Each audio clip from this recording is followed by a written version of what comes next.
Hello Cancer, Sun and Rising and Venus signs. Kamusta kayo? Sana po nasa mabuti kayong kalagayan.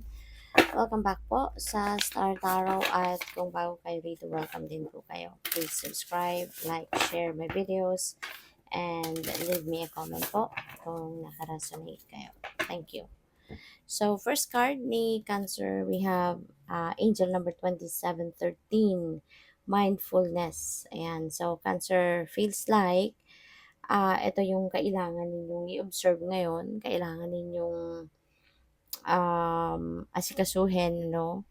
Kasi pwede na wala kayo sa focus or nawawalan kayo ng concentration, maybe because meron gumugulo sa isip mo, no? So, pwedeng merong nagbabother sa isip mo. Kaya you're being invited here, no? Na mag-reflect kayo, mag-contemplate, step back muna kayo sa kung ano man yung pinagkakaabalahan ninyo para na magkaroon kayo ng mas magandang takbo ng pag-iisip, magkaroon ng direksyon, um, magkaroon kayo ng pagkakataon na mas makapag-focus kayo sa kung ano yung mga bagay na importante or ano yung mga bagay na dapat ninyong i-prioritize so that you can focus on what is happening right now sa buhay ninyo. Mas yun ang mapagbibigyan mo ng panahon. Okay? At attention. So, we have angel number 2255, self-love, Cancer. Ayan. So, napakahalaga din ng mensaheng ito, na magpakita ka din or express to yourself, your pagmamahal sa sarili mo, pag-aalaga. Kasi ano yung pinakaunang-unang way where you can show yourself some love, no, is to take care of yourself. Kaya yung mindfulness na to, yung pagkakataon na yan para mapag-focusan mo yung sarili mo is one way, 'di ba, of loving yourself as well. Kasi sisikapin mo na maging kalmado ka, 'di ba? Sisikapin mong makabalik ka sa core mo, sa sentro, yung gano'n. That is also one way of showing yourself some love. At saka pamper yourself, alagaan mo yung inyong sarili. Pamper yourself. I-treat mo din minsan, no, yung sarili mo. So, what else? We have angel number 2134, achievement. Wow. So, congrats kasi may mga achievement, no, na makakamit kayo sa ngayon. Congrats kasi magkakaroon na kayo ng um, bunga, no, ng ang pagsisikap, pagtitiyaga, magkakaroon na 'to ng bunga, maa-achieve mo na kung ano yung mga pinagsisikapan mo.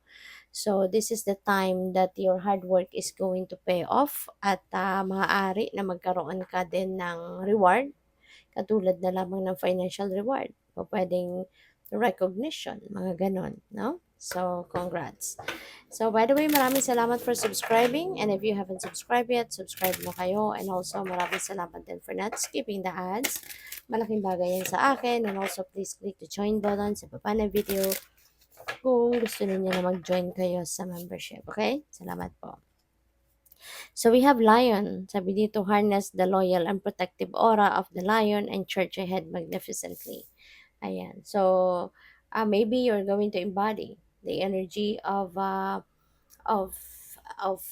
lion, na ba? Na magiging magiging loyal ka, magiging protective, at saka si lion talagang nagte-take action at hindi siya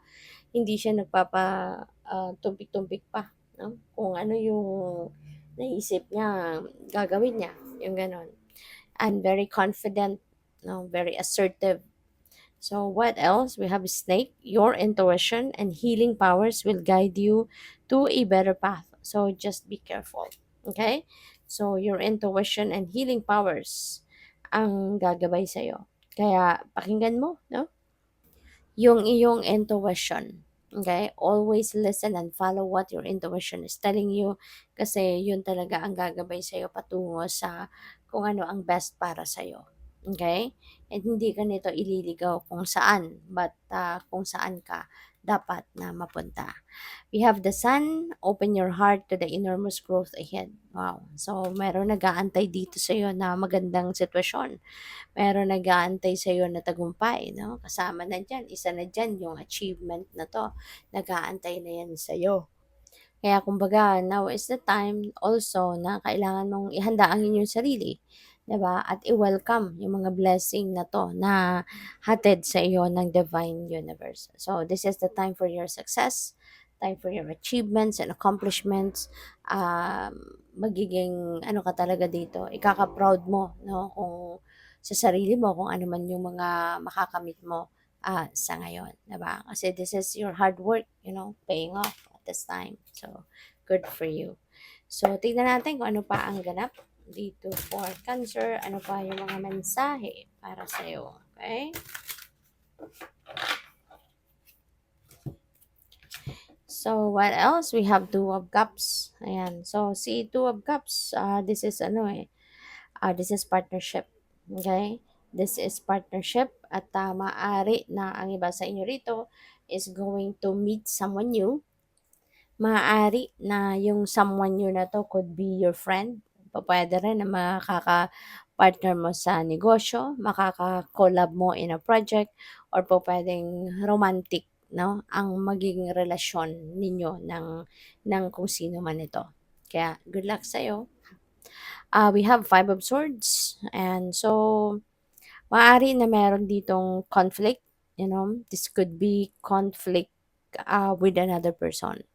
Maaaring meron kayong naging kausap, naging ka-transaction na maaaring hindi kayo nagkaintindihan, hindi kayo nag-agree, sa kung ano man ang pinag-uusapan ninyo. Maybe your opinion is different than his opinion.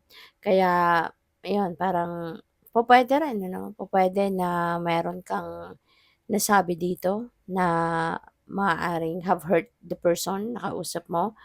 Pupuwede rin na it's the other way around. Pupuwedeng kayo yung naka-receive, nakarinig, 'no, ng may nasabing hindi maganda yung naging kausap mo, puwedeng gano'n. Possible din dito na meron kayong mga mistakes na nagawa. Maybe you have made a wrong decision at, pupuwedeng, umano ka, you have backed off, 'no, dito sa kausap mo. Kasi na-realize mo na meron kang pagkakamali, 'no? Puwedeng gano'n din ang ganap dito for some of you. So, 'yun lang naman ang pick up ko diyan. So, we have Five of Cups, this is another five. So, meron na tayong dalawang five, and five resonates with change, 'no? So, maaaring maraming magbabago. Dito kasi doble pa, 'no, yung energy ng five. Kumbaga, this is change times two or more, 'di ba? Pupuwede, 'no, na meron panghihinayang. Baka related 'yan dito. Baka kasi out of pride, 'di ba, parang hindi na ninyo binalikan, hindi niyo na kinausap muli yung tao to, to say sorry right away kung kayo yung merong nasabing hindi hindi, nagustuhan nung kausap ninyo. So, pupuwedeng hindi na rin kayo nakipag-usap muli sa taong yon to say sorry or to apologize, 'no? Kaya pupuwede ngayon, meron kang pagsisisi. Maaaring ikaw ay, may regrets, maaaring nasa-sad ka sa naging outcome ng pag-uusap ninyo at, 'yun, 'di ba? Maaaring eventually, kapag nakapag-isip-isip ka na siguro, baka babawiin mo din yung mga nasabi mo or mag-a-apologize ka din. So, since this is a general reading, and this is for the collective, pupuwede na maiba yung sitwasyon. Pupuwedeng yung taong kausap mo ang pupuwedeng nakapagsalita ng hindi maganda towards you at, maybe nag-walk away ka na kasi ayaw mo nang mag-escalate pa yung hindi ninyo pagkakaunawaan. And, maybe, one day that person also is going to reach out to you para mag-sorry. So, pupuwedeng gano'n din ang sitwasyon. Okay? So, good luck sa'yo. Thank you for watching. Love and light. Namaste.